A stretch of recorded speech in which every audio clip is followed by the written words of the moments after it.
Hey tea lovers! Today I'm letting you in on a little secret. The recipe for the world's best tea. Trust me, you won't want to miss this. First things first, start with fresh cold water. Sounds basic, but it makes a huge difference. Bring your water to a boil, and while you're waiting, let's talk tea leaves. For the best tea, go for loose leaf. It's more flavorful and aromatic than tea bags. Now, if you want to elevate your tea game, consider using a blend. My personal favorite?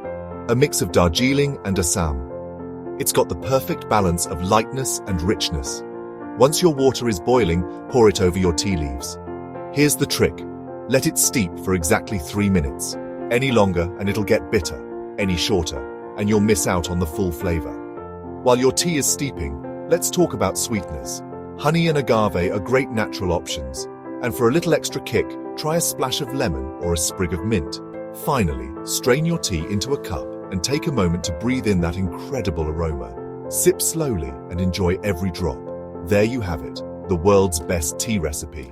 Thanks for joining me, and don't forget to like, subscribe, and share this tea-licious secret with your friends. See you next time.